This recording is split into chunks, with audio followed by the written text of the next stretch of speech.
Pop, pop, pop, pop, pop, pop, pass the popcorn. Pass the popcorn. Pass the popcorn. Pass the popcorn. Pass the popcorn. Pass the popcorn. Pass the popcorn. Pass the popcorn.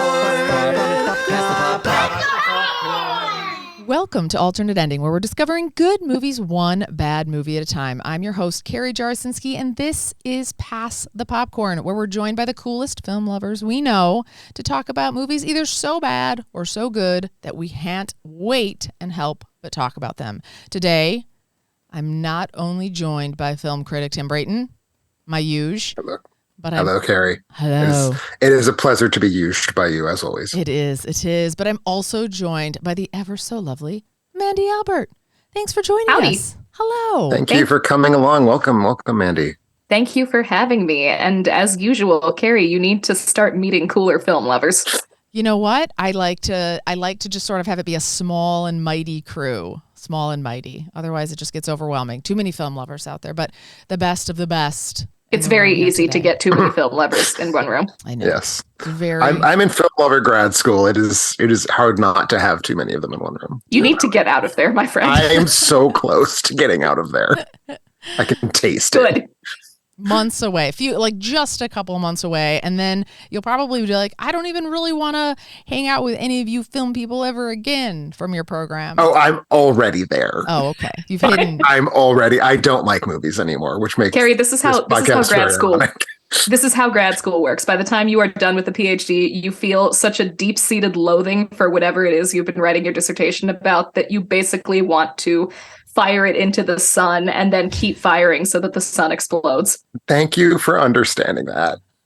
Completely. That is my life right now. But you're doing it. You made this choice. You're doing it. So like when you chose, it was a bad choice. Sometimes you choose to eat a whole ass pizza, and you're like, "Why did I eat a whole ass pizza?" Sometimes you choose to go to grad school, and you're like, "Why did I go to grad school?" Why did I? Okay. So in retrospect, maybe you should have In retrospect, I should have had a quarter of the pizza. That would have been a sufficient amount of pizza. Gotten a job in insurance, sat in a cubicle like the rest of us, and called it a day. But exactly. Nevertheless, you're going to be awesome, and you're very much nearing the end, and we're very, very excited about it. So, okay. Well, thank you. Thanks for both being here. We didn't meet last week, and Tim, you didn't check in on me to see why.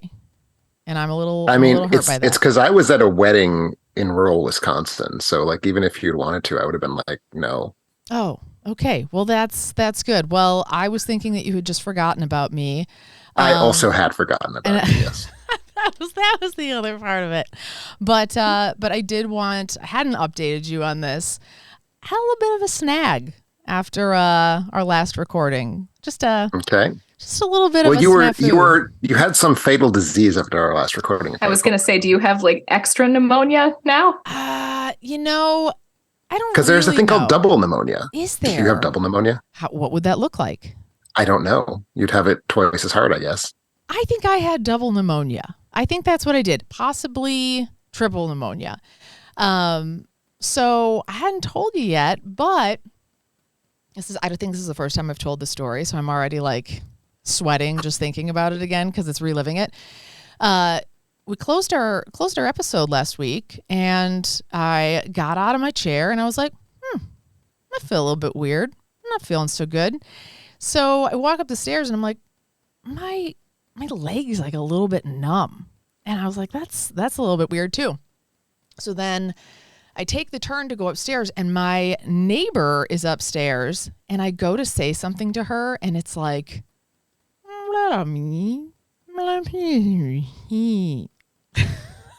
okay. Like, were you having a stroke? We're going to get there. Oh, God. That's not the right answer to that question. Oh. I was like, what's happening? So then I'm like, well, that was weird. Sometimes my neighbor kids do that to me. They're a little bit much sometimes. I take the corner. My whole kitchen's destroyed. I start to feel like my head start to pound. Wait, your whole kitchen's destroyed? There's brownie batter everywhere. There's dough. Everyone's made bakeless brownie batter dough. And I had just cleaned the kitchen before our recording. My anxiety just like explodes. Like I'm just like, I was like, oh, so I start sweating. I'm like sitting there, I'm sweating. I'm like, I'm feeling a little weird. So then I'm like walking, but I can feel myself walking. I felt like my head was like floating around like a balloon, not attached to my body. And I was like, all of these things feel very strange. So then it's making my mouth dry just thinking about it, because then my tongue went weird. Were you just stoned? You can tell us, because you're describing being stoned. Did you listen to the last episode? Was I? I probably was. I have to. I mean, I just, ever since gummies became legal, I just assume. Just assume that I is at all times. Everyone always wonders what's wrong with me. So I was like, whoa. And Rob's out of town. Rob's in Colorado at this time. So both kids are sitting there. And I was like, oh, you know what? I'm probably going to faint. I was like, I think I'm going to pass out. So what I'll do is be really smart. And instead of passing out on the floor and hitting my head, I'm going to go lay in my bed. So I walked in my bed. I laid in my bed. And I Googled, am I having a stroke? Well, if you Google it, of course it's going to tell you. Did Google, did you have to tap your wrist to the phone? Is it like Shazam? Yeah. It was like, hey, look at my face. Am I having a stroke? What's happening to me?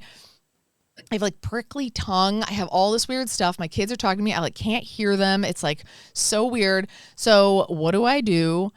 I think this is just a normal reaction from when kids are talking to you, honestly. I think that's maybe what I thought. But then the numbness in my arms and my face. And I was just like, what is happening here? So I texted my neighbor and I was like, I am not very good at asking for help. I would probably be bleeding out before I would be like, I've got a problem. So I texted her and was just casually hey, do you think you could just hop over? Possibly having a severe neurological incident. You might want to check on your kid. Just come on over. So she walks over and she's so calm and cute, calm as a cucumber. And she's like, what have you eaten today? Which was so embarrassing because all I had eaten were so many eggs. I just had and I had to tell her the truth. So I had to be like, I had a cup of eggs with pesto in them. I know it's so gross and she hates eggs. So then I had to admit that I ate so many eggs. And then she's like, well, what'd you have for lunch? I was like, and then I had whole eggs. I ate the whole thing with the yolks. In my head at this point, you just have 24 hard-boiled eggs and you're just mashing them into your face like a child eating just cake. All the eggs I can find. She's like, do you only eat eggs? I was like, yeah, not normally, but honestly, today all I ate was eggs.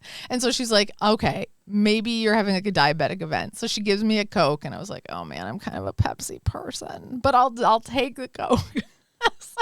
So she gives me the Coke. Nothing is improving.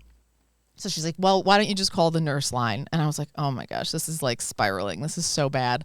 So I call the nurse line and I tell her these things. And I was like, yeah, I even told her, I was like, hopefully they don't record these lines. She was like, when did it start? And I said, honestly, at the end of this podcast that I was recording with my friend, I felt a little slurry. And she was like, oh, she's like, well, did your podcast partner say anything or notice? And I was like, well, usually I'm drinking. So he probably just felt like it was normal. But I was like, honestly, I've only had tea. And she's like, okay.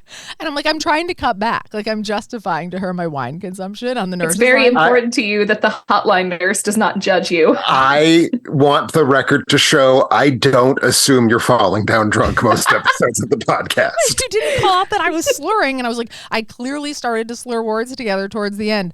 And so, and I was like, and my tongue. Well, after we've been recording a podcast for 2 hours, I start slurring. Your tongue stops working. Well, exactly. And that's kind of part of the problem. So then she's like, okay, well, what else? You were slurring, you're not drunk. And I was like, yeah, I just had so much tea. I'm like, I'm very hydrated. And then I told her about the dizziness. I told her about the tongue feeling swollen, my leg being numb. And Did you tell her about the pneumonia?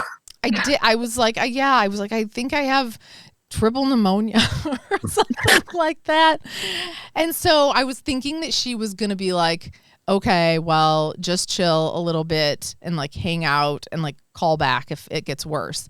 And she was like, ma'am, I would like you to call 911 immediately. And she's like, you're likely having a stroke. I'm like, what is happening right now? So I contemplated just shaking it off, being like, oh. You contemplated shaking your stroke off. Oh, I'm like, I'm not having a stroke. like is what ran through my mind. Like I can't be having a stroke, but also all of the symptoms were kind of strokey. Okay. So I did. But like I get it, stroke is something old people have. Yes. But I've heard recently, and the problem is I follow a lot of people on social media who are like overcoming things. It's a problem. It's an algorithm situation. So I've seen a lot of people my age getting strokes. So that's probably didn't. The power of suggestion probably didn't help either. But anyway, so I didn't call 911, but I did tell my neighbor, "Can you please drive me to the ER? I think I might be having a stroke." So my beautiful, beautiful neighbor, I'll say her name is Sheila because it is Sheila. She drove me to the ER. Tim, worst experience of my life. They're like, "Do you need a wheelchair?" And I was like, I mean, no. And they're like, "You have to take the wheelchair if you're going through the ER. Okay. I go in there. We're in the Madison ER. It's not a place you want to be. There is a man with a bleeding toe and no shoes on, and he's just casually walking around the hospital like it's no big deal that he has no shoes on in the waiting room, and it's bloody, and he has a bloody toe. I was like, "Sheila, you got to get." Are we talking bloody like you see blood on his foot, or like he's leaving horrible like footprints of blood everywhere he walks? It was the first one, but it was equally gross to me. It was like, it looked like he maybe like cut the nail too short, and it was just like sort of just like a slow drip. Oh, that's not a go to the ER trip. That's to learn how to cut your goddamn toenails. Well, he's not. I don't know that that's what happened. I'm just saying it wasn't spurting blood, but I'm just saying like, why don't you have shoes on? And like, why do you feel okay in public without shoes and a bloody toe? Like, well, you put your bloody toe in shoes, you fuck up your shoes. Yeah, maybe. Maybe he has nice shoes. Maybe he doesn't want to wear And it shoes. probably hurts. Maybe. And it probably hurts. Gotta cram it on in there. I don't know. Well, either way. I don't know. I would just kind of accept that I'm going to see horrible things when I go to the ER because the E stands for emergency. And so people go there when they have health emergencies, like strokes, for example.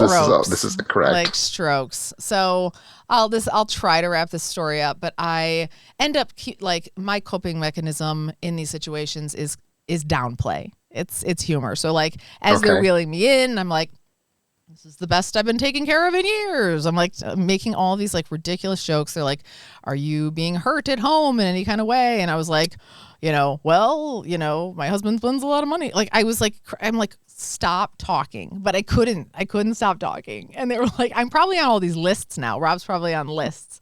I was like, they're like, "Do you feel safe?" And I was like, I mean, I don't even want to think of the things that I said. They're like, "Do you feel safe at home?" And I was like, well, only when my husband's traveling because have your children been taken away from you? Is that the upshot of the story? No, I closed every like bad joke with just like laughing at myself. But also you have 2 children. Of course you don't feel safe at home. I know. I should have said yes, I feel safe at home, but I don't. So Rob's on a list now. I don't know what I was thinking. And so anyway, again, I keep thinking they're going to see that I'm fine now. Like, I was like, I'm clearly fine. I'm not slurring. I can walk. I'm fine. And that didn't happen. They kept me and they wouldn't let me leave for a long time. And then that's what they do. They keep you for observation. It was literally to see if your brain is going to fall out of your ears, Carrie. So, yeah. So she's like, "Well, we're going to have to do a CT scan." And I was like, she's like, "Are you claustrophobic?" I was like, "Yeah, I'm claustrophobic." And then she's like, "Well, we're still doing it." I was like, "Oh, great." She's like, "We're going to have to do a CT scan. And then after that, we're going to have to do an MRI." And she's like, "You're going to be in a little tube for 45 minutes. And I was like, "Where are the drugs? Like, what drugs do you have? Because I will need to be sedated because I will freak out in a small, like, I can't even, like, if I get caught in the blankets too tight, like in my bed, I freak out." So anyway, they ended up keeping me for 2 days. For this disaster. And basically the good news is... And so Rob is at this point in time not in the state. Like when you are admitted, so he is in Colorado. Sheila stayed with me until 2:30 in the morning, or like 2 o'clock in the morning. Rob Who arrived. was watching your children? My neighbor Billy, his wife. Okay. Or wait, his wife? Her husband. Sorry. Her husband was watching my children. Again, like, what an angel. Just like comes, scoops up my kids. They're like, sweet. Like weekday sleepover with our friend. I'm like, yeah, okay, see you later. Just head to the hospital. They're like, bye. Hope you're fine. I'm like, you guys. I mean, I know the older one has hit like the tweens in a very hard way, but that still seems very harsh for the younger one. No, I'm exaggerating, but no, they really weren't that worried though. And then, yeah, so they ended up having to be there for 2 days. Rob arrived and then was like, what in the world? Like every time he's gone, like some sort of disaster happens. He's like, what in the world is happening? So yeah, they were like, you've likely had a stroke because of all of these things. And so they ran all these tests and they were like, you didn't have a stroke based on your CT scan. I was like, oh, shoo. And then they did the MRI and again, also came back clear. And the good news is coming out of all of this, now, I was already worried about all these other brain things. So I was like, when you're in there, I was like, do you notice any tumors? Do I have any tumors? Oh, that's right. Because remember how your brain was dead? Yeah. I was worried that I had tumors. So now, after this whole debacle, I know I don't have any tumors. I was like, you're sure you would have seen a tumor? Yeah. So now I'm like tumor-free in my brain. And then I was like, hey, does that thing pick up any Alzheimer's? Because I think I might have that too. And they were like, ma'am, you got to go home. You don't have any Alzheimer's. They were like, your gray matter and your white matter look adequate. And I was like, wow, this is great news. So nothing better than hearing you have an adequate brain. They said that's what they have to say to everybody. So I double checked that. But then it dawned on me after all this, I could not fall asleep. I'm laying in there in this hospital bed. I can't look at any of my arms because there's needles in them and I'll pass out. So I'm just sort of laying like completely frozen in bed. And as I'm doing that, it dawns on me. All roads lead back to Tim. Having that 1989 film on your list gave me a mini stroke. And so I blame you. All right. But so setting aside the fact that I have the power of a god and can inflict stroke-like symptoms on people at my will, do you know what happened? Like, did they crack it?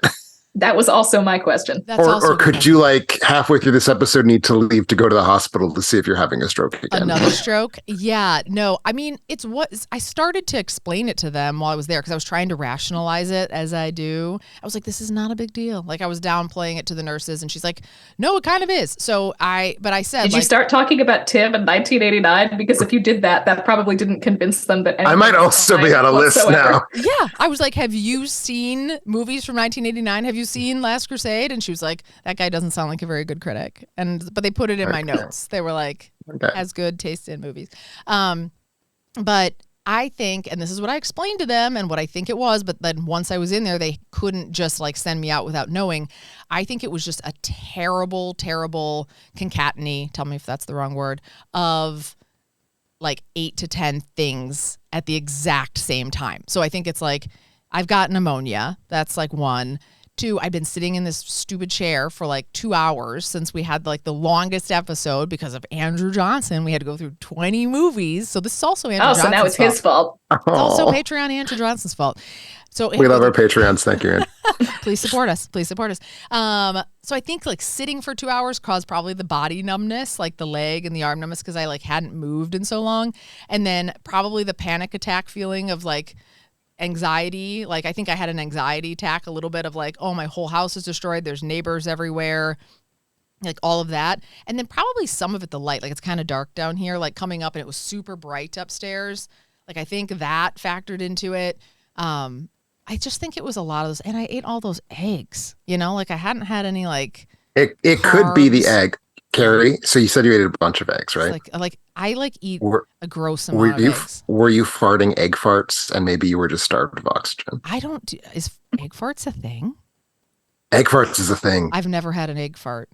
Oh, they're the worst farts. Really? What are they like? It's like a rat died in your colon. They're the worst farts.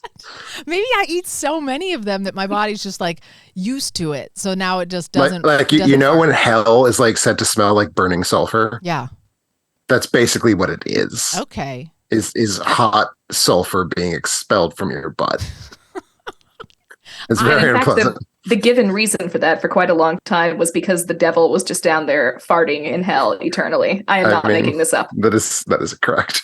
I see again, and I'm learning new things. That was probably it too. This podcast, I'm always learning new things and processing things so quickly that was probably. I would just like to throw out there that any strokes you have following this episode are not my fault. No, right now it's just Tim and Andrew Johnson. Those are the only two culprits. But and your children. And my children and my neighbors. Let's spread the blame around, please. Thank you. Yes. But again, I go back to Rob. And Rob. I mean, where are you, Rob? Of course, Rob. I know. He was at a funeral, so I couldn't even get super mad at him for leaving me because it wasn't like a party that he was at. You see what you could have. Here's what you have in your back pocket. Yeah. Is you could tell him he was almost had to go to 2 funerals. Oh. And doesn't he feel guilty for having left you? That's dark. He said on the way home, he was like, well, I just started figuring out how I was going to do it on my own. I was like, wow. He's like, he didn't want to. I didn't want to do it by myself. He said it felt like it was going to be really bad. And I was like, thanks. Thanks a lot. He's like, no, I really would have been it would have been really sad if something happened to you. I'm like, wow, this is really, really heartfelt. I would like to say that I agree. If you had a stroke, it would have totally ruined my day if I heard you had a stroke. I know. And I mean, not now because you've obviously recovered, but if you texted me 2 weeks ago to say that you had a stroke, I would have felt bad. Oh, well, I'm glad I didn't tell you and I saved it till now because it's more fun to tell you these stories in person my impending illnesses. And I realized we're getting old because this is what my parents used to talk about, my grandparents. It was always health and the weather. And we're just streaking right into that with every episode here. But well, I can't compete with that, but I can say that my partner's grandma made homemade apple butter and it was real good because she used a really heavy hand with the cloves. That sounds great. That's my story. It was good. It was so good. It's the best apple butter I've ever had. Does she like you? I think so. Okay. How do you know? She pushed apple butter on me. Oh, okay. And you wouldn't give someone that apple butter if you didn't like them because it's very good apple butter. So she doesn't give it to everybody. She's selective with her apple butter. I think she probably gives it to everybody. I think she does too. Yeah. She didn't ask me to leave her home in lieu of giving me apple butter. I'm counting that as a win. I think it is. And Mandy, no strokes for you last week, so that's good. Any apple butter? No strokes for me. Okay. No apple butter. I grew okra. There you go. I'm very excited about this. It's a very southern thing to do. I approve. Well, the thing about okra is that especially if you live in the South, it is a great garden vegetable for improving your self-esteem because it will grow on the sun. That is how much this vegetable likes heat. Okay. And we have had a very hot summer down here. It has killed all of my other plants, including the ones that are supposed to be very heat tolerant. But the okra has exploded into basically small trees on my back patio. So now I have okra, which I will fry, and it will be delicious. Excellent. Have you ever sauteed okra? I have not. I have had it in gumbo, and I have had it fried. Okay. And those are the 2 okra preparations with which I am familiar. Only fry it, because if you do saute it, it sort of emits sort of a mucus. It does that just when you're handling it too. Does it? It's always how has this vegetable survived evolution? Kind of runs through my mind. Who does cut that and this feels appetizing? Is it sort of? Well, it grows in really, really hot places. Maybe that's why. And people who live in really hot places need to eat their vegetables too. That's true. That's fair. Well, I'm excited for you because I've never been able to grow a plant that has survived. So maybe I'll give okra. Maybe I'll give okra a try. Yes, so there's one thing that Wisconsin's famous for. It's our heat. It's our heat in okra. Exactly. So grow it in the summer. It'll be fine. It will be. But nevertheless, all 3 of us, amidst our apple butter, okra growing, and potential illnesses, have watched a few movies, which is shocking to all of us. But I've seen a few in the last couple weeks, and some good, some bad, some in between. But Tim, I'm going to actually throw it to you first. Tell us what you've been up to and what you've been watching. Sure. I have seen a movie, so I appreciate the vote of confidence. As I said at the start of the hour, I don't like movies anymore, so I sort of have to force myself to watch them.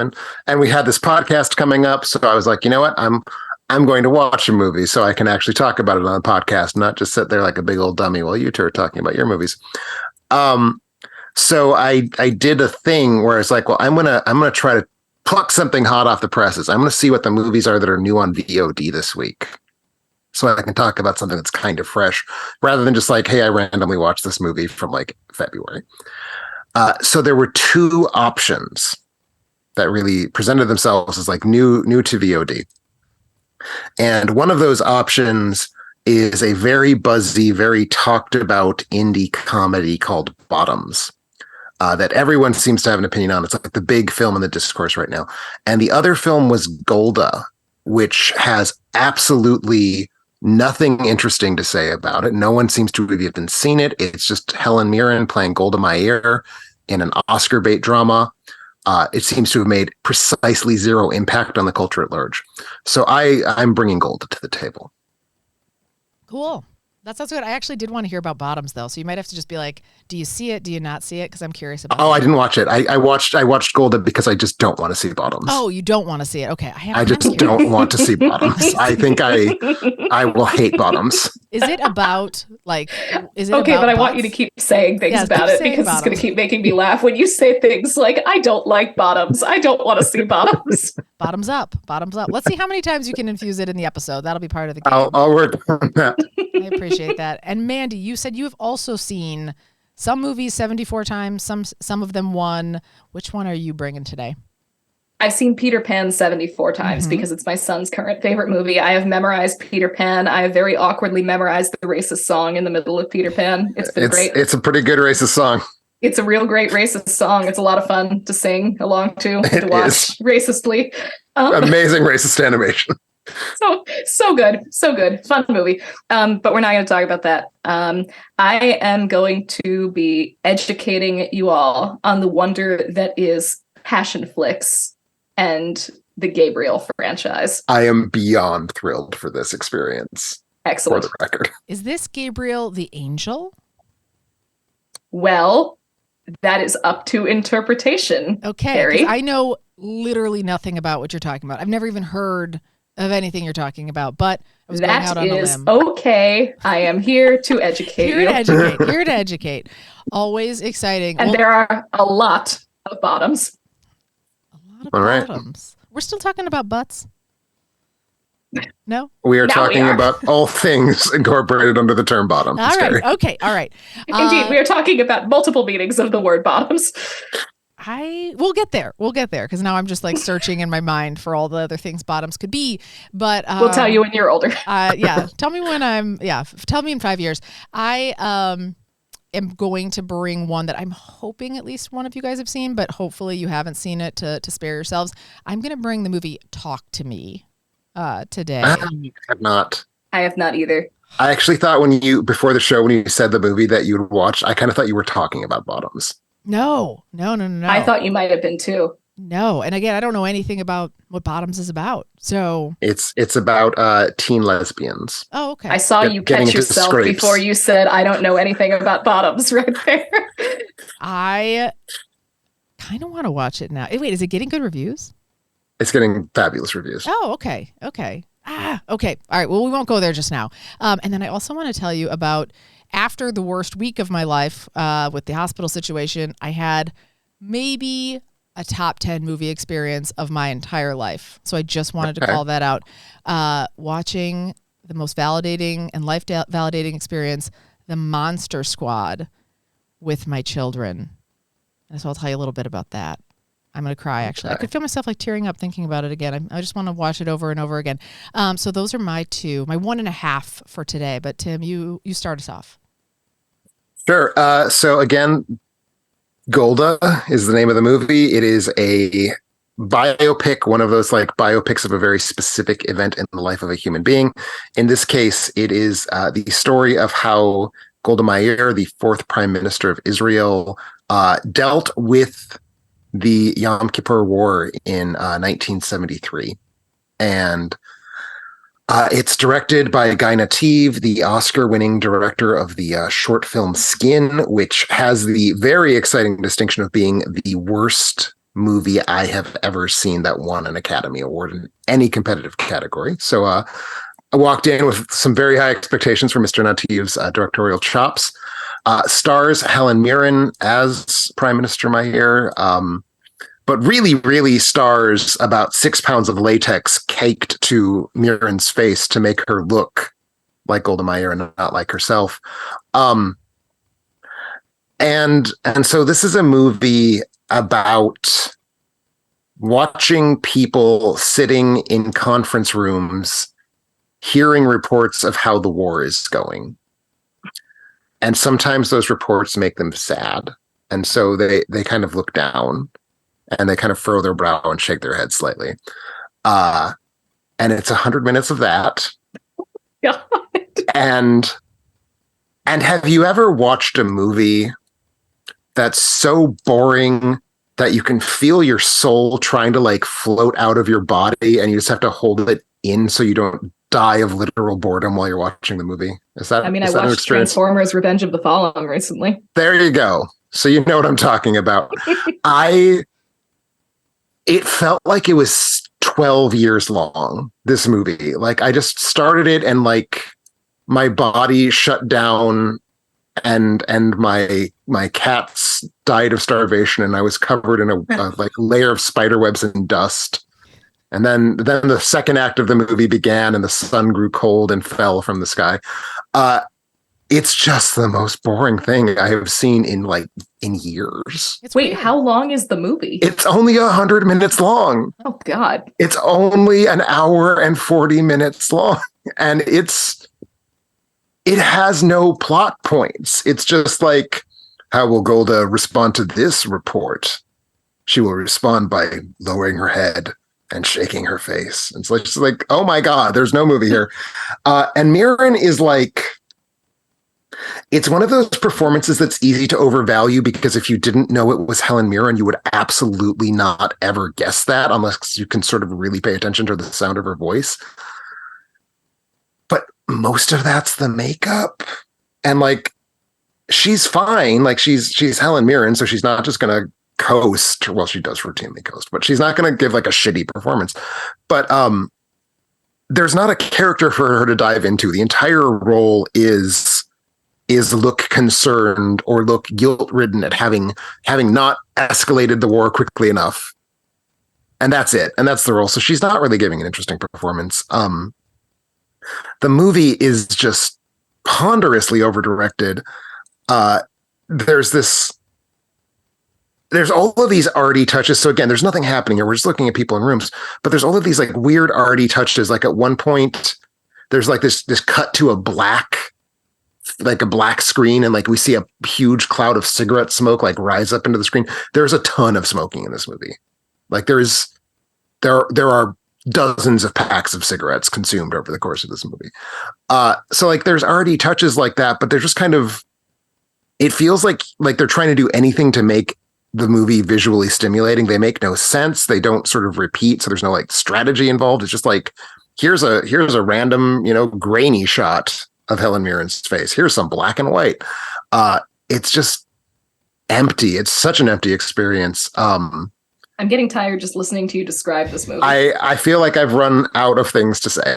I will say I wanted to take my share of the time of this podcast episode. I have nothing to say about this movie. Tim, want to call out though. I've heard a copy paste of this exact review. I've heard you talk this exact same way about another movie. And when I'm like, OMG, this sounds awful and boring, you're like, it was the best experience of my life. You're like, I was watching paint dry. I watched paint dry for 90 minutes and you're like, it was beautiful. So I've absolutely heard you be like, it was super boring and awful and I loved it. So what's the I believe that there's a difference between it's super boring and awful and it's super boring and great. Okay. Well, what's the distinction that makes that paint drying one that you watched that you loved better than this one? I mean, it would certainly help if this movie had even vaguely interesting visuals. Okay. I think that's probably the biggest distinction. Okay. So skip it is what you're saying. Pass it up. I'm saying it's a good one for Helen Mirren fans, and Liev Schreiber plays Henry Kissinger. So if you want to see Henry Kissinger in movies, this is a movie in which he is a character. Okay. So how about that? I'm also going to wager that most of the movies that Tim loves, in part because they're boring, are boring on purpose. And it sounds like this one may, contrary to what it sounds like, not have been boring on purpose. it's difficult to imagine people trying to make an exciting movie having even accidentally made this one, is the thing. But he's also the director of Skin, so I know him to be a very untalented man. So maybe he's just that bad. All right. Well, you have not sold me on it. I'm still. I have then served the Lord's work. That's right. Because I don't think you should see it. I think this movie is atrocious. I'm It's still not even thinking- atrocious. Atrocious would be good. Atrocious would be something to talk about. It's just boring. So now you wish you would watch Bottoms. You probably should have watched. I was going to say, are you going to go watch Bottoms now? You know what? I just don't want to see Bottoms. I'm gonna I mean, watch at least this gave me Helen Mirren. I'm watching Bottoms At tonight. least my girlfriend had a role in this movie. That's true. That's true. You do love her. I vow to watch Bottoms tonight because now I'm just so intrigued because you don't want to see it that I'm going to bring that the next time. I'm going to vow to watch it tonight after I look at the trailer and see if it's even possible that I'm going to like it. But anyway, well, good to know. So that's Golda. Golda. Mandy, Golda. I'm going to pass it. Golda. Golda. I'm not trying to correct you. I'm just repeating what you're saying. Oh, I was like, am I saying it wrong still? How do you mispronounce Golda? It's Golda. I don't know. You keep repeating me. It's like playing with my 5-year-old when she's like, says, "Are we playing the copy me game?"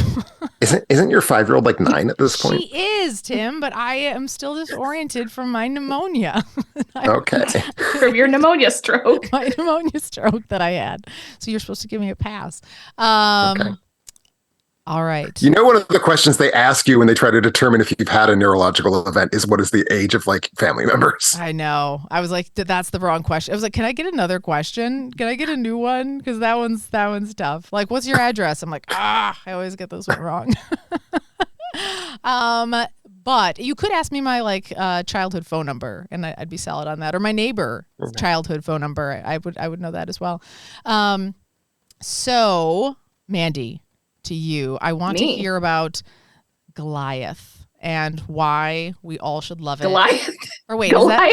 is that what we're talking? It's a Bible name that starts with G. She's in the neighborhood of where she had to get to. That's true. That's true. Okay. I'm not going to rag on you yet. Yes. Speaking of Bottoms. Okay. So had either of you, well, Tim, you've apparently been reading my Letterboxd reviews, so I know you have, but Carrie, have you heard of passion flicks? Have you heard the good news, Carrie?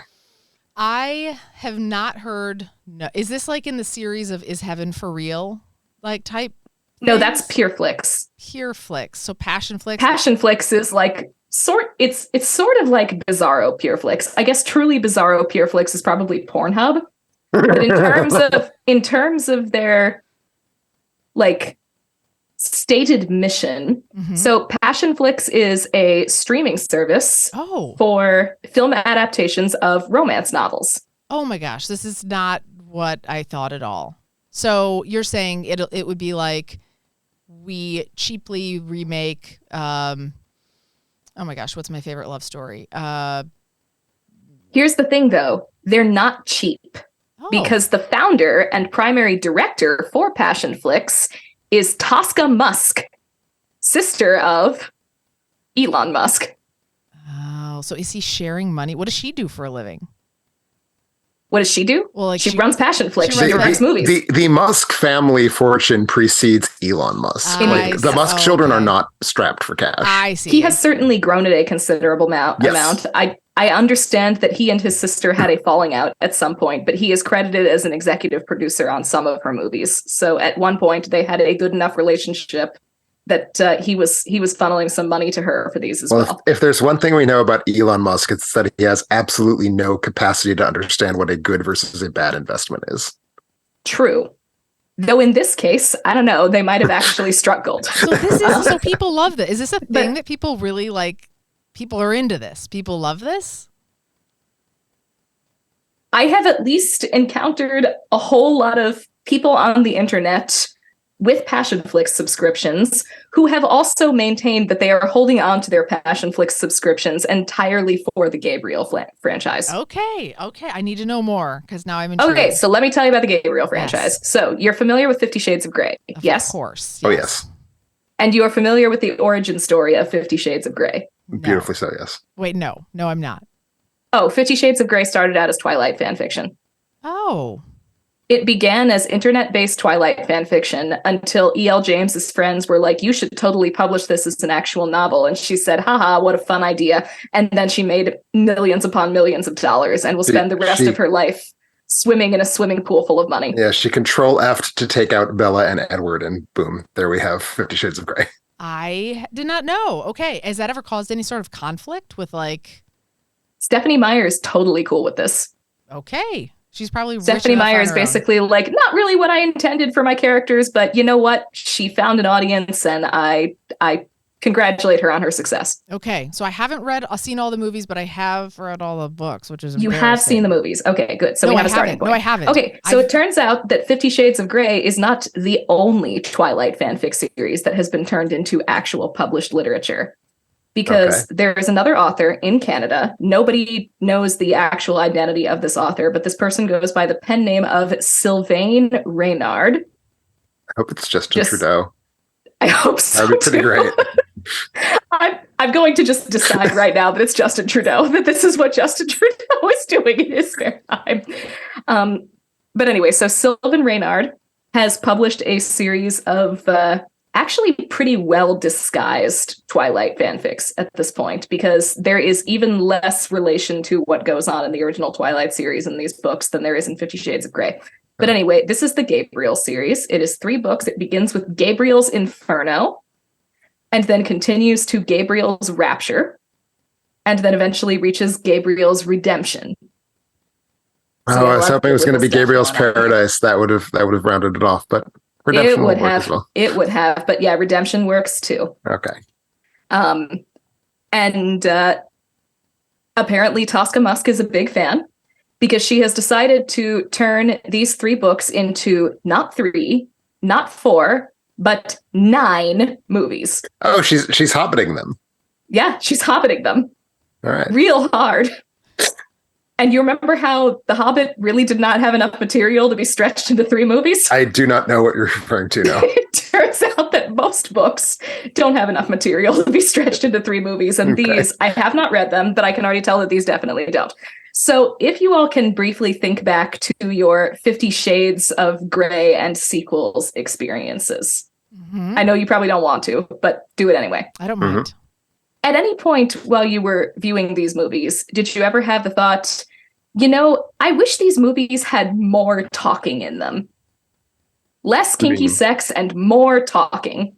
No. I mean, we have talking pictures. I feel we need to have as much dialogue scenes as we can manage to fit into that. That is not what you think at all. Less dialogue. Not quite what I think now. Less talking, less dialogue, more action. That's what we all think. Yeah, so at no point did you think, you know, these people are engaging in too much sexual intercourse. I want to hear them talk about their feelings for 2.5 hours. That is not a thought that you had at any point in time? No. It is not. Did you ever have the thought of, I am really interested in these people's in-depth backstories, and I would like to find out every small detail of their lives? Still no. Still no. The real estate agent, I would like to know more about her deal. That's fair. How'd she get there? You know, how'd she get into real estate, really? You know? I don't know. Because she feels like some sort of like mafioso rather than just a real estate agent. It's difficult to pin down. But no, not the lead. Scott, no. I already know far too much about Grey in particular. And also, speaking of Christian Grey, at any point in time while watching any of these 3 movies, did you think to yourself, you know, Christian Grey is not nearly as much of a sociopath as he needs to be? I think this would be a more intriguing series if he were more obviously mentally ill than he already is. I mean, if you're saying, like, let's put Hannibal Lecter in 50 Shades of Grey, then I'm voting for that, yes. Not really Hannibal Lecter, but like what Christian Grey is like, but more. Okay. No, did you ever have the thought that he should be a worse person than he already was? I cannot say so, no. No. Okay, well, I think you might not be the intended audience for the Gabriel franchise then. So I have now watched 4 of these 9 movies. You better believe me that I will be watching all 9 movies. Do all 9 at this point exist? No, 7 of the 9 exist. Okay. But I am told that Gabriel's Redemption Part 2, Dear Jesus, is on its way to us in due time. I believe in Tosca. She will not let us down. She's been maintaining regular releases of these all through the pandemic. I feel like if you've gotten 7 out of 9 done, like there's very few legitimate reasons to stop. Indeed.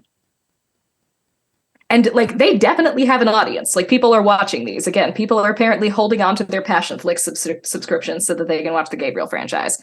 Okay, so a little bit about what the Gabriel franchise is. So the main character in these is not Gabriel, but is Julia Mitchell, who is a graduate student in Italian literature, specifically in Dante, from somewhere in the United States. Okay. And she is now doing her master's degree at the University of Toronto.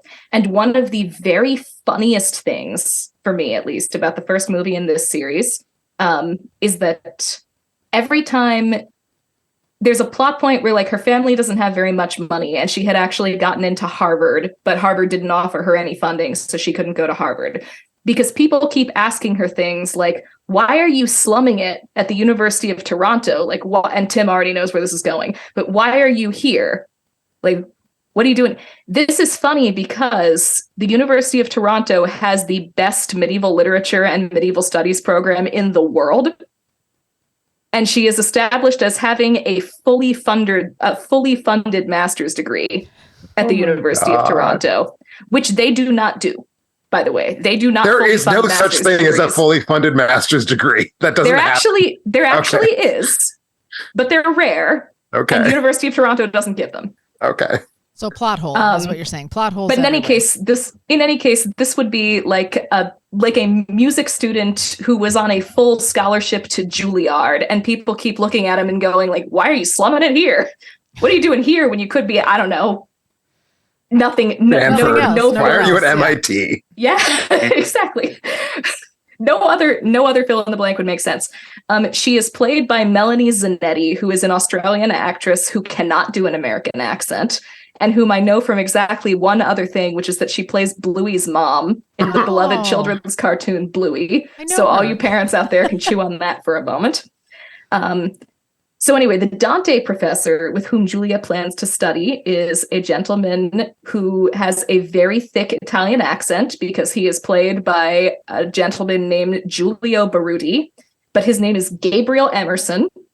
Very Italian name right there.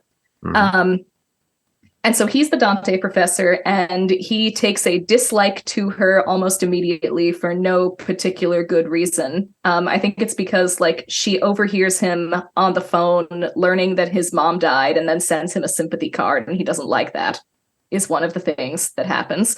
But of course, this is disguised for the fact that he's actually super duper into her. And also they have a very complicated past together that involves Gabriel being the adopted brother of Julia's best friend. And somehow they didn't realize this previously, or he didn't realize that she was his sister's best friend previously, or something like that. It's very confusing. But anyway, there is much fiery chemistry between them, and it is clear that they both want to get it on with each other very much. Just like Dante and Beatrice would have wanted to get it on with each other very much. And so what do? They spend 2.5 movies talking about getting it on with each other, and also talking about a lot of other deeply uninteresting things in scenes where most of the time it's just close-ups on their faces to the point where I can see their nose hair. In movie number 3 of Gabriel's Inferno, they do finally consummate their relationship in a 22-minute long scene. Oh, wow. Tim's face. I don't even know what to make of that. It is 22 minutes long. Tim is subscribing right now. Tim is subscribing. I'm going to give Tosca Musk this. This is a series that is very clearly and unapologetically targeted towards the female gaze. Like, this is clearly a series intended for ladies who want to look at Giulio Baruti because he is a very attractive man. And Melanie Zanetti, who is a very attractive woman, is kind of just there as bonus material. Like, this is a movie targeted at women who are attracted to men. But women who are attracted to men have other things they need to do during their day. And so after that interminable business, we can finally move on to part 1 of part 2 of this series, which is the most recent one that I watched. in which they have decided to be open about their relationship, which they have been explicitly told by many people that they should not do because he is a professor and she is a student, and that is not a good situation to be in. Though I will say he did at least take the precautionary measure of setting her up with a different professor that she could work with. So that was a good move on his part. Well done. And their goal in this new one seems to be to slowly strip away all of those problematic elements from this relationship. Because this one is all about like, oh no, they've been found out. And now like his academic rivals have something on him. And the bitchy grad student who doesn't like her and likes him has something that she can hold over her head too.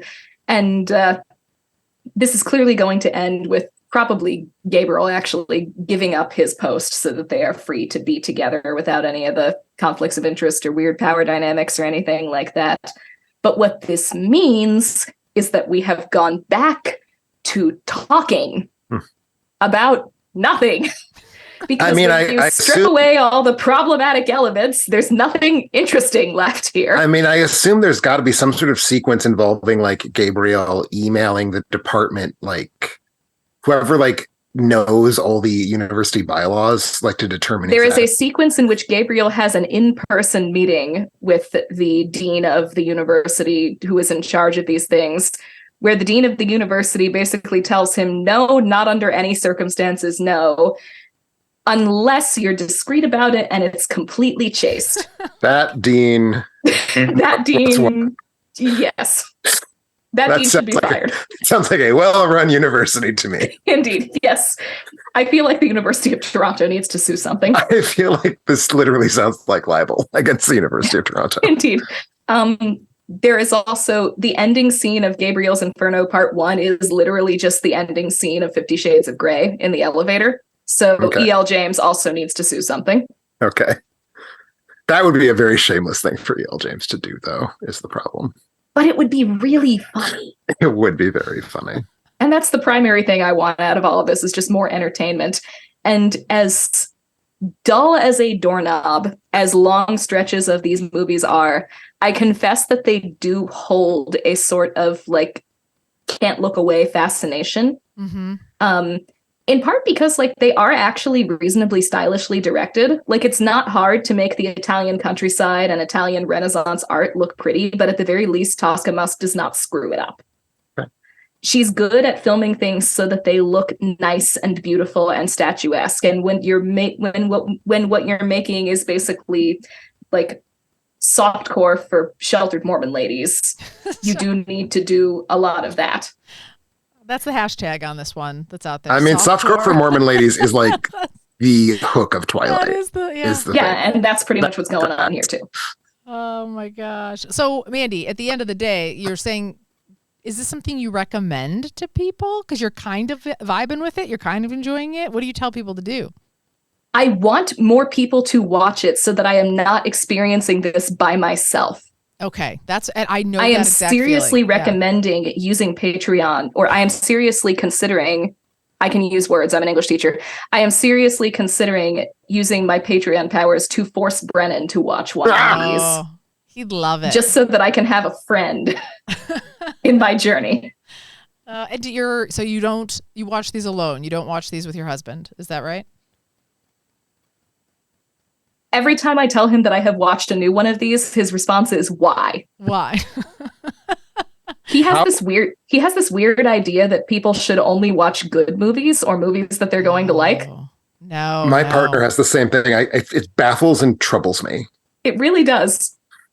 Like, I don't get it at all. I don't understand where these people are coming from. How long are these movies, if I may? So most of them have been in the 100-minute range. The first one was 2 hours and 24 minutes. Okay. On the other hand, the first one is probably the most compulsively train wreck watchable. Okay. All right. And I'm just going to throw out there that you can totally get a free trial of Passion Flicks. I feel like you have pitched this directly to me, and I caught that pitch, and I am interested. I know. You have reignited my love of cinema. Thank you. I'm so happy right now. I was actually thinking it was going to be easier to hook Carrie on this pitch. Oh, I mean, I'm so happy too. with how I'm this in turned too. out. Tim and I are going to watch it together. This is like a sexless version of 50 Shades of Grey. Is a pitch directly aimed at me. You know that. Don't pretend you don't. That is all very okay. true. Yeah, fair. Yeah, fair. And I love, honestly, really like smutty stuff. I really do. Like, I realize like the books that I read that I can't put down when I get done, I'm like, gosh, I have a hard time normally reading books because of my attention. And then I'm like, oh, I rattled through that whole thing. And it's like, oh, it was a Jojo Moyes book. And it's like, oh, it's because this was like garbage. But I just love it. I just love all of it. So I think you would actually love these movies, Carrie. I probably would. Although it would not. And as is the case with me, it would not be 100% ironic. Okay, Tim, you and I watch party. We're gonna. I feel like we need to fashion some sort of future Pass the Popcorn episode around this franchise. I think so too. I'm here for it. I'm in. All right. I'm in. I'm totally here for it. Maybe the three of us and Brennan can get together and hack our way through this. Yes, please. I think that sounds good. Well, I feel like you should have gone last, Mandy, because yours sounds so much better than mine, which I know is shocking to you. But I am going to tell you a little bit about Talk to Me. So this is the movie that everybody is talking about. I'm bracing myself a little bit because I was kind of looking forward to this one. I don't know, guys. Maybe it's just me. Maybe it was just that I was feeling crummy. I watched this like, I don't know, 3 or 4 days ago. I'll tell you a little bit about what it's about. Whoa, sorry. My Apple Watch is alerting me to something. So I'll tell you what it's a little bit about, and then I'll tell you my feelings on it. So it's basically this group of friends that get together right out of the gate. This is like the only thing that really continues to repetitively happen throughout the movie. They get together and somebody has like a hand. It's like an embalmed hand, and it has like all this writing on it. And it probably like goes up to here, like up to your, what is this? My fibula, tibula? I don't know. My elbow. Yeah, it doesn't quite make it to the elbow. Not quite to the elbow. And you're like, is this a real hand? Is this not a real hand? Who knows? You don't actually care. But then they all come together, and then they're sitting in this room, and the one guy's like, oh, you gotta give this a try. And so they start this party up. And when you, like, it sounds so stupid even saying it, when you hold the hand, so this happens right out of the gate, when you hold the hand, you immediately see a dead person. Like a really like deteriorating, like skins peeling off. Like it's not a good dead person. It's not just like, oh, there's my grandfather. It's like, no, it's a person that's being eaten by maggots. Like it's a person that's like really gross and being chewed on. I'm already just like, the difference between me and the characters in this movie is that I would simply choose not to engage. Not to hold the hand. With the decaying hand. This is what I'm saying. So the hand's not decaying, but you touch the hand, instantly you're like, this is going to be important, so watch my face. Instantly you're like, and then they look at this thing. If they then say the words, talk to me, after seeing this dead body, the body inhabits them. And then here's the little, like, the trick. You have to be able to remove the hand within 90 seconds.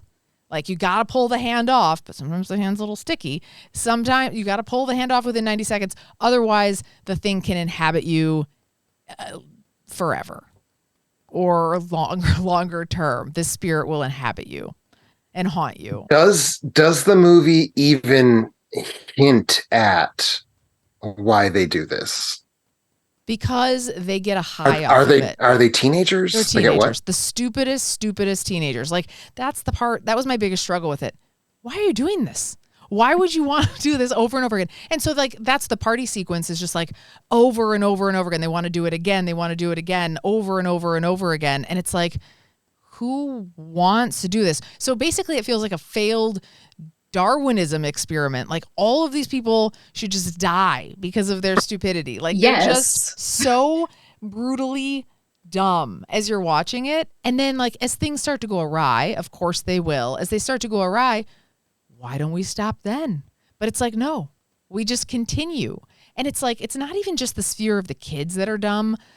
The parents that are involved in this, who find out what's going on, are also very dumb. Is this like the parents are like, well, if you're going to hold the mummified hand and speak to dead people, I want you to do it in my house. It's like it's like that kind of one. Yeah, exactly. Okay. Oh no. It's like so again, I won't go into spoilers at all, but like something really bad happens. Mom comes, thinks that one person might be culpable for it, and then the girl's like, I didn't do anything. And she's like, well then go in and see them. Like, so just their word, they're like, yeah, I didn't do anything bad. And then of course more bad things happen. And you're like, it was just like dumbness after dumbness after dumbness. And I couldn't handle it. And in the moment when Rob and I were watching it, I was like, I think I'm going to freak out. Like I could just feel my anxiousness building towards like how ridiculous these people were for doing these things over and over. And I was more annoyed by the characters than anyone else. There's no empathetic character at all. You're just like, I hate all of you. I hate every single one of you. I hate the mom. I hate the dad. I hate everybody. So I'm just enraged the whole time I'm watching it. And then I'm looking and it's like, it's a 95% on Rotten Tomatoes. I'm like, I just don't understand what people are seeing. Like the acting's so. I thought the makeup for the dead people is like, yeah, that looks like a dead person, but I don't know. The whole thing just is it saying something very important about trauma? It's trying to. I think it's trying to, but that misses for because me that's too. how you get a 95% That's how you on get a Rotten Tomatoes 95% these days. for a horror movie. Exactly. Yeah, but even that part of it falls short. It's like, wait, what are we trying to say here? Like you can tell what it's going for, but it doesn't really. That sounds get also there. like the kind of movie that gets 95% on Rotten Tomatoes. I just found Now, So and the I movie heard- that your description is giving me the vibes of is The Bye Bye Man, and that is not a good thing. It's at giving all. that as well, but that's not possible. No, it's not. It cannot be as bad as The Bye Bye Man. So, Carrie, would I like this movie? no, absolutely not. Okay. No, because it doesn't. Because you're have- describing a movie that's got only hateable characters, and you know that I like that. but it's not cinematically beautiful Okay. either. So I didn't Okay. think there's just nothing redeeming to me about it. Like other than, yeah, it's scary. Like there's definitely some like scary moments. And like if you're into just like a boo type of movie where you're like, ooh, like jump scares or whatever, sure. But it feels low budget to me. And I mean, it probably is. It's just a stupid hand floating around all the time. But there's only one person in there. It's all unknown characters or unknown actors. There's one lady in there. I'm trying to remember her name. And you probably wouldn't even know her by her name, but her name's Miranda Otto. Do you know who she is? Oh, I sure know who Miranda Otto is. Yeah. She's the only recognizable character. She's and that's Eowyn. the dumb mom. She plays the dumb mom. Oh, Uh-oh. I hate to call her dumb. I feel mean saying that, but she's really dumb. She's just she's gullible. embrace She's a the gullible mom. she's just like, she's angry because everything's happening to her family. And then it's like, oh, but it should actually be fine. Like, She I can be don't the know. dumb mom. It's fine. It's fine. So again, I really didn't like this. And then what I've noticed now, and look out for this, Mandy, get really excited for this, as your kids start to get older, you start to displace the anxiety of, what if my kid was in this room with this hand? How would they handle it? Because no one's handling it well. And so you start to put the anxiety of like your kids growing up into these movies. And you're like, Alice, if you grab that hand, I will be so mad at you. Like, don't grab the hand. Like, everybody's grabbing the hand. No one's smart enough not to grab the hand.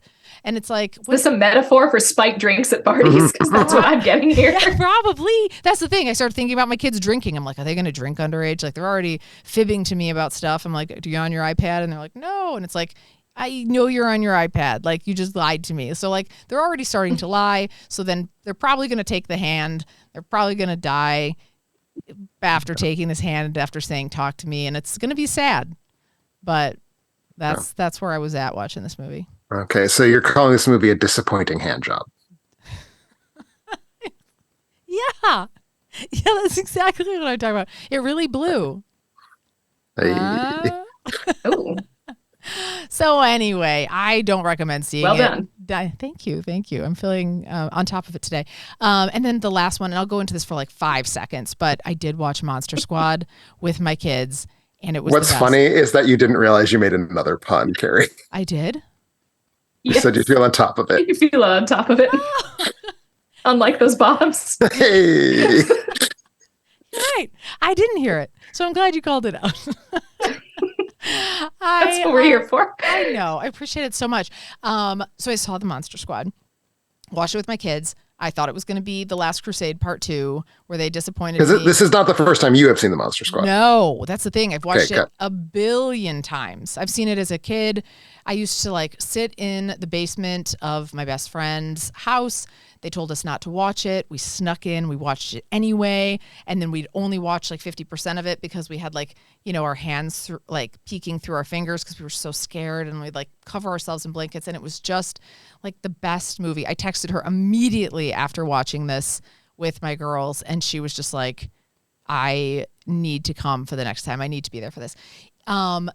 I thought right out of the gate, this was going to be Last Crusade Part 2. I thought they were going to be jerks and like criticize like the effects and like it's oldie, like they always say. And I'm just like, stop calling things oldie. Like it really bothers me. So they start watching this movie. They are immediately freaked out. Like just at all the parts in the beginning where I was freaked out. And they're like covering their eyes and they're like, just tell us when it's over. Like, is someone going to jump out of that? Is someone going to come out of that coffin? What's going to happen with that? And they're like asking the best, most perfect, scared questions. And they were like really into it. And I was like, this can't last. Like, this is going to go downhill. Like, this is too good to be true. It just kept getting better and better. And they just were like, all the parts, like the kids walked out, they look all oldie. And the kids didn't say anything about them looking oldie. They watched the whole thing. They were totally freaked out. At one point, Alice was like, can I sit on your lap? Because she was so freaked out, covering themselves in all these blankets, just like I did like 30 years ago in the basement. And they loved it. And I was like, this is the best experience of my life until Alice asked me what a virgin is, where it started to go downhill. Because so if that was a problem, I'm guessing that Wolfman Got Nards was a real just mind-blowing moment for you. Oh yeah. Well, actually, oh my gosh, I forgot. You're reminding me. So the Wolfman Got Nards part. This is again, there were a couple down parts. So Alice goes in and they're like having the fight, and the scene hasn't even started yet. And she goes, "Kick him in the nuts." And Rob and I look at each other. What are you teaching your children? I don't know. I've never said the word nuts before. No one said the word nuts. We haven't used that slang term since like 1997. Yeah. I have no idea where she heard the word nuts. I don't say nuts. Rob doesn't say nuts. No one says nuts around here. And so Rob and I like look She's at each in other. school, Carrie. Do you know the horrible things these children hear at school? But how would she appropriately know to say, kick him in the nuts? Because then literally 5 seconds later, I was like, Alice, let's get it together. It's Wolfman's Once Got again, Nards. She's in school. This is why they go to school, to learn these things. Oh, I had to correct her. It was Nards, though. And I was like, this is really a weird... Correct. This is really a weird moment. I mean, Wolfman does not got nuts. Wolfman Got Nards. I Let's be clear. told her that. I was like, Alice, get it together. Wolfman has Nards. She's like, oh, okay. And then the virgin part came, and she's like, what's a virgin? And Rob and I are like... You know what? It's an alcoholic drink with no alcohol in it. That's what we should have said. But instead, we opted Has this never come up in like Mary discussions or anything like that? No, we don't talk about that kind of stuff around here. We just okay. have never talked about the Virgin Mary. So she's like, Rob and I at first our strategy was just don't respond. Maybe pretend we didn't hear the question and she won't ask again. But no, that didn't work. She's like, what's a virgin? And we're like, oh, God.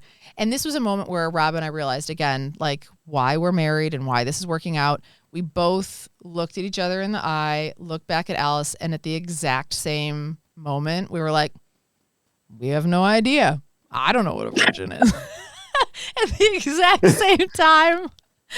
And then we felt good about it. We were like, sorry, Alice, we just don't know. What's going to happen when you show her Hocus Pocus, another movie that I know is very important to you? She has seen Hocus Pocus, but that question didn't come up. I think it was like it just flew over her head, and then this time she heard it. Like there's like a whole ass scene about it in Hocus Pocus. She hasn't seen it though for a few years. The words are starting to peak in her ears, but again, we're like, sorry, Alice, it's just no clue. So Carrie, what you do is what my parents did and say, ask your big sister. Yeah, but then if Abby knows, I'm going to be even more upset. I don't want to know if Abby knows. It's too distressing. Nuts, But that virgins. at least puts the ball in Big Sister's court. So Big Sister has to either pretend to know something or Google something. That's the problem. Right there, exactly what you said is the problem. I don't want her Googling anything. I'm already like, back in our day, I can't believe I just said that. You didn't have the internet. So I would have just like made something up. I would have been like, oh, I think it's like a person who like has never kissed someone. I don't know what I would have said, but I would have made it up. You say, there's the dictionary. Look it up. Look it up. Yeah. Yeah, you would have. But in this case, yeah, Abby would probably YouTube video it or something, and then we'd all be in all You'd kinds be of lucky if trouble. she stuck with a YouTube video. I know. You don't want to do an image search for virgin is all I'm saying. Yeah, same. So I just decided anytime they ask us something we don't want to answer, just we're aligned on just saying we're confused or we don't know. So keep that in mind, Mandy, is again, as your kids get older, just ignorance is the way to go. So